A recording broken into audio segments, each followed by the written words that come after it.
Si vous aussi vous êtes intéressé par les SaaS, les startups et le bootstrapping, Peter Levels a clairement des choses à nous apprendre. Il est passé de 0 à 200 000 euros de revenus par mois en quelques années et il a écrit un livre où il nous raconte tout ça. Je l'ai lu et je vous présente ici toutes les choses importantes à retenir.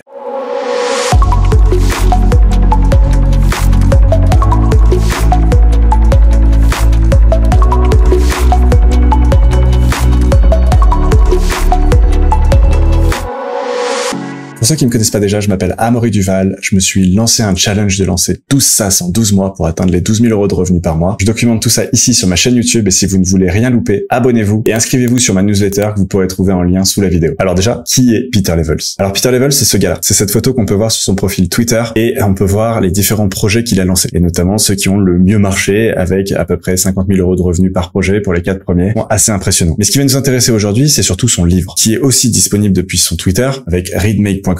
Et on arrive sur cette page-là où, comme pour le reste de ses projets, on voit le nombre de ventes qu'il réalise, que ce soit depuis le début, que ce soit aujourd'hui. Et ce qu'il annonce, c'est qu'il fait à peu près 14 000 euros de revenus par mois avec ce livre, ce qui, à 30 euros par livre, fait à peu près 470 ventes par mois, soit 16 ventes par jour, ce qui est assez cohérent avec ce qu'on peut voir ici. Je soupçonne qu'il n'ait pas mis son Twitter à jour depuis un petit moment, et du coup, il doit être à un peu plus que ces 14 000 annoncés. Ce qui est assez malin de sa part, c'est que ce livre-là n'est disponible qu'en version digitale, que ce soit sur le site, que ce soit en PDF. J'ai trouvé aucune façon de le commander en physique. Et là où j'aurais aimé pouvoir le lire et le toucher, et j'ai été obligé de le lire sur ma tablette parce que quand j'ai essayé de trouver un imprimeur pour l'imprimer de façon un peu quali, j'en avais pour à peu près 80 euros d'impression, qui à 30 euros le livre m'a semblé un petit peu déraisonnable. Le premier élément intéressant qu'il va nous présenter, c'est l'idée de commencer par le problème et non pas par la solution. Qu'est-ce que ça veut dire? L'idée, c'est de commencer son projet en trouvant un problème à résoudre et non pas en se disant je veux créer une solution qui fait ça. Parce que si la solution ne résout aucun problème, ça ne va pas intéresser les gens. Et là où il va plus loin, il dit que le problème doit être un problème qu'on a nous-mêmes ou en tout cas auquel on a été exposé. Tout ça pour maintenir l'énergie et la motivation en travaillant sur ce projet. Et quand on fait ça, l'idée est d'avoir l'esprit assez large pour envisager les différentes implications que le problème ou la solution peuvent avoir. Cela permet d'élargir le champ d'application et donc de créer de nouvelles opportunités. Par exemple, la bien connue pilule bleue n'a pas été prévue pour résoudre des problèmes masculins, mais plutôt comme aspirine pulmonaire. Ce nouvel usage a été découvert ultérieurement et a fait une réelle opportunité pour les créateurs. Et cette ouverture d'esprit et l'attente de retour permet au fur et à mesure et en restant à l'écoute des utilisateurs, que ce soit de notre solution ou d'autres, de faire de l'amélioration continue pour rester adapté aux besoins et aux problématiques des gens qui évoluent. Le deuxième point intéressant à reprendre, c'est qu'il incite à résoudre ses propres problèmes. Il extrapole en disant que plus tard, quand de nombreuses personnes auront des compétences pour créer des solutions qui résolvent les problèmes, chaque communauté créera elle-même ses propres solutions parce que, étant interne à cette communauté, c'est eux qui la connaissent le mieux et qui du coup peuvent répondre le mieux à ce problème-là parce que soit ils le rencontrent, soit ils le vivent de façon très proche. Et en ayant ce problème-là, ça déblaye le chemin pour proposer une solution qui est pertinente. Son troisième point, c'est de commencer par des petites niches, voire même des très petites niches. Parce que, en ayant une petite niche, la majorité des gens voudront s'adresser à un énorme problème ultra générique. Comme par exemple, je crée un nouveau réseau social, je crée une application de rencontre, je crée un nouveau CRM pour gérer les clients des entreprises. Bref, d'énormes marchés qui permettent de briller en société. Mais un petit marché très rentable peut être bien plus intéressant. Il nous donne plusieurs exemples avec ces différents multiples, mais je n'ai pris un pour illustrer. Et il nous dit que 1000 personnes à 83 euros par mois paient à l'année $1 million de revenus. Ce qui montre qu'avec 1000 personnes, c'est clairement possible d'avoir une société qui tourne plutôt bien. Et pour être capable de proposer quelque chose qui est vraiment très pertinent pour un groupe d'utilisateurs, autant commencer petit. Autant commencer avec 1000 utilisateurs, résoudre parfaitement leurs besoins, puis étendre à 10 000 et ainsi avoir les moyens de monter progressivement en puissance. C'est l'exemple exact de Amazon qui a commencé en vendant des livres et qui maintenant vend l'intégralité de ce qui est possible sur Terre. Mais ils n'ont pas commencé comme ça. Son quatrième point tourne autour de l'idée du loup solitaire, avec l'idée de travailler seul pour éviter différents biais de travail en équipe. Les deux pieds qu'il présente en parlant du travail de groupe sont la pensée de groupe, c'est-à-dire chercher le consensus au détriment de la qualité de la décision, et le biais de confirmation qui consiste à renforcer les hypothèses et les croyances qu'on a déjà en discutant par exemple avec ses partenaires. Certains diront seul on va vite, mais à plusieurs on va loin. Clairement lui, il mise plutôt sur seul on va vite. Ce qui lui permet ainsi de décider plus rapidement, de mettre en production plus rapidement et d'éviter d'attendre l'approbation ou le commentaire des autres. Son cinquième point, c'est d'être indifférent aux technologies et aux outils utilisés. C'est un syndrome qui arrive assez souvent chez les développeurs qui est quelle est la technologie parfaite pour développer telle chose. Lui, il va nous dire qu'au contraire, il n'y a pas de bonne technologie. La bonne technologie, c'est celle que vous maîtrisez déjà. Du coup, son plan, c'est choisissez-en une. Si vous en maîtrisez une, très bien. Si vous en maîtrisez pas, apprenez quelque chose de simple. Et une fois que vous avez choisi celle-là, construisez à partir de là. Et s'il y a besoin de changer ultérieurement, plus tard, vous changerez. Et son 6e point est clairement dans la lignée. Apprendre uniquement ce dont vous avez besoin tout de suite. Pas besoin de prendre un cours qui dure des semaines pour apprendre le code dans tous ses détails. Choisissez votre projet et mettez-vous-y. Vous apprendrez sur le chemin, avec des exemples concrets et avec des problématiques concrètes. Ça sera sûrement un peu plus bancal au début, mais c'est en faisant que vous allez progresser. Et c'est en faisant que vous allez rester motivé. Parce que quoi de plus frustrant que de passer 3 mois à faire des cours théoriques et voir son projet qui n'avance pas d'un centimètre. Son 7e point, c'est de dire que non, on n'a pas besoin d'être un énorme acteur pour pouvoir réussir. Et c'est cohérent avec ces petites niches juste avant. L'idée, c'est que être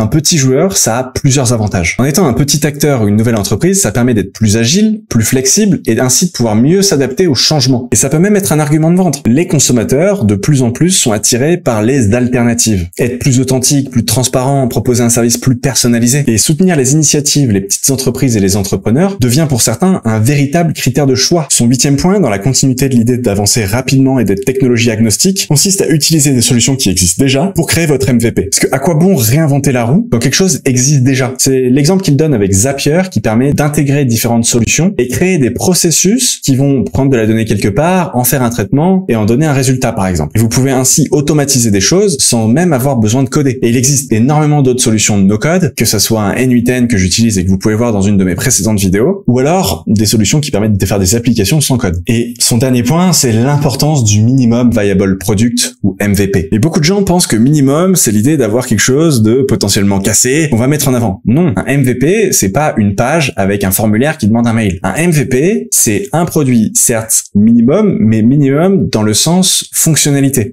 C'est essayer de proposer une fonctionnalité qui amène énormément de valeur à ses utilisateurs. Cette fonctionnalité doit fonctionner et les utilisateurs doivent pouvoir l'utiliser pour résoudre un réel problème qu'ils ont. Et c'est ce MVP avec cette fonctionnalité cœur qui permet de voir si les utilisateurs ils sont réceptifs et ils sont intéressés. Voici en quelques points le résumé des éléments clés du livre de Peter Levels. Pensez à vous abonner à la chaîne YouTube et à vous inscrire à ma newsletter. Vous avez le lien juste en dessous. À très vite.